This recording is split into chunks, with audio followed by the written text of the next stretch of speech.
gripping correctly or in an unbalanced way, then you can't do the follow-on. That one action may be all right, but you can't then take advantage of whatever any events that show up after that. So we work a long time on that. The next week, we introduce the postas. So you get basically 3 hours to just work on the postas. The following week, we work on posta transitions. So we've got one posta transitioning down to another one, transitioning between all these small ones. Once you get the posta transitions, you've got most of the blow from capabilities. Because as we said, this to this, and this to this is the blow pretty much, with a little hip. The following week, we work specifically on the cold key, strike or blow. Boom.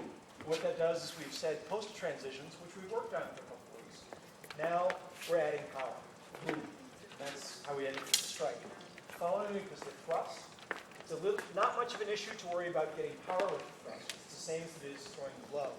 But there's an accuracy. So we do a lot of, we've got some tether balls that we're hanging from basketball hoops and banging those. You can actually do it, if you get a heavy tether ball, put it on a long cord, you can actually do it with the aluminums or the wooden wasters. You won't pop the tether ball, and you can actually, the ball goes up, fires, comes back, and while it's going up, you can reset and then make your thrust.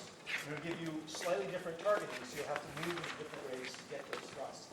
Very effective. We also have a little stand with a tennis ball that sits up. You can try to hit that tennis ball. That's very hard. The tennis ball wobbles a little bit, and everyone's missing. Get frustrated with the shots. You may not use that for too much longer. Tether ball seems to work better. Then we've got some mitts that you use, just like in any other martial art where you're throwing punches. You use the wooden wasters when you catch, move the thing, the person thrusts to that target. So it gives you some ideas. You're supposed to keep it within the thrusting zones, but it gives somebody a chance to actually move with distance and throw the thrusts around. After that week, we actually cut the tatami mat using only the pulsativa guards. So posta dana, you can see how you can get a lot of force from there, and porta de ferro. So you get a lot of force from there. Once that week is done, we start working on defenses. The first thing is making cover. Boom.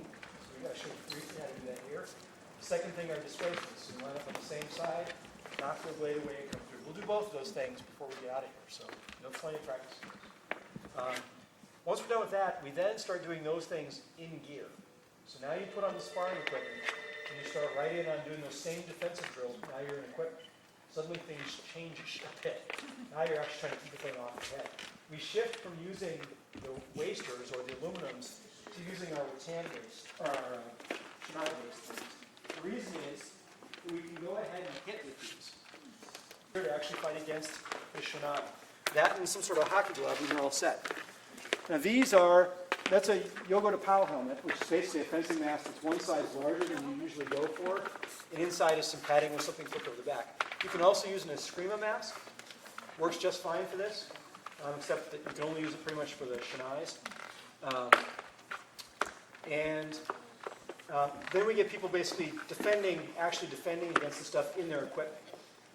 We do all the same defensive drills that we worked through, but now in gear. Then we start sparring. We go back, we're still doing drills all this time. But I think it's important to get people into gear and realize what this is all about, which is going at another person at speed with the weapon. The shinai is actually a regular shinai. It's been cut down a little bit to give you a regular length handle instead of the long sort of oriental handle that you get. There's 5/8 inch or 3/8 inch clear plastic tubing around the outside edge, both to give you the blade shape and to add a little bit of weight, so it's not quite as light as it would be otherwise. They can still pack a punch, however. You could break a finger with the shinai, so you still need to be careful. That's why hockey gloves are really the preferred level of defense. And then on the tip, it rolls over, leaves about a quarter or 3/4 of an inch gap. Foam is stuffed in there. And on the leather tip that's on here, we take that off, put a couple of foam circles in it, so you do get about 1.5 inches of give on the thing. That being said, it's still a bit stiff. It's okay with that, but it can be tight. Certainly better than a waster. You can't really spar with wasters. The reason is that if you shear one of those things off, boom. Let's suppose they come through from posta dana, the thing breaks on a hard cover, and now I'm down here in dentata cinghiale or mezza portaferro, and I don't know it's broken. Now I've got this nice, sharp, jagged edge. I come in to finish the play, and I really do finish the play. So we did play with that very briefly, being able to spar with those, and it just does not work. Yeah, well, in the ideal, we want to have people playing with something like this. Now, any simulator you have is going to introduce distortions in the technique. The Shinai one, obviously, it's not a blade. It bounces a lot, but not as much as a padded weapon does. And once you put the pommel on, it actually does have a little bit closer balance.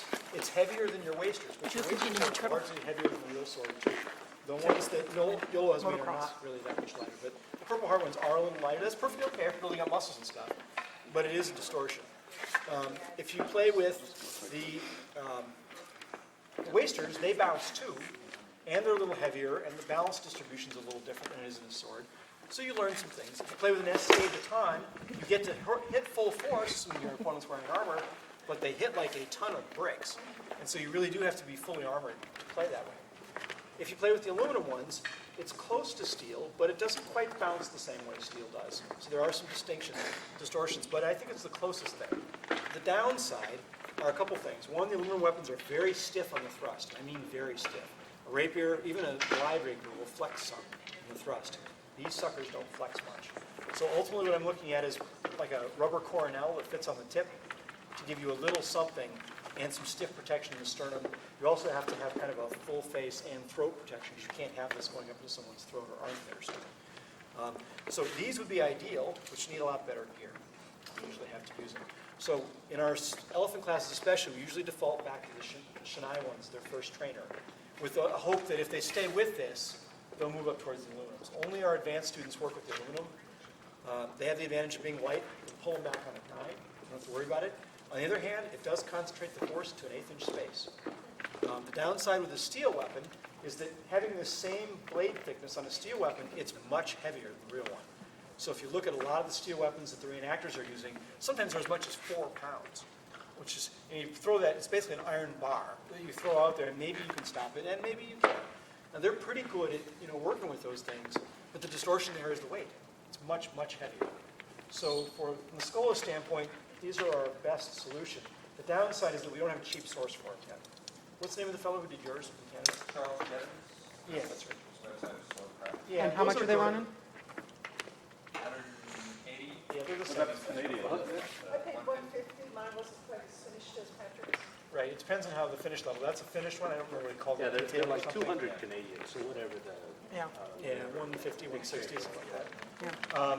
This comes from the Hollywood Combat Center, and you can find them through Sword Forum and such.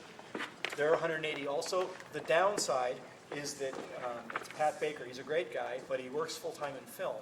And if he can't get to your stuff for a while, he can't get to it. There's no way to know that in advance.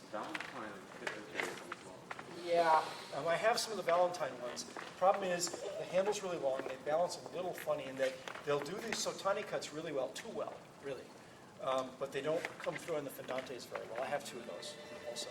I prefer the David Bakers or the Canadian ones. What about the rebated steel training weapons that are historically accurate? What's the narrower blade but thicker?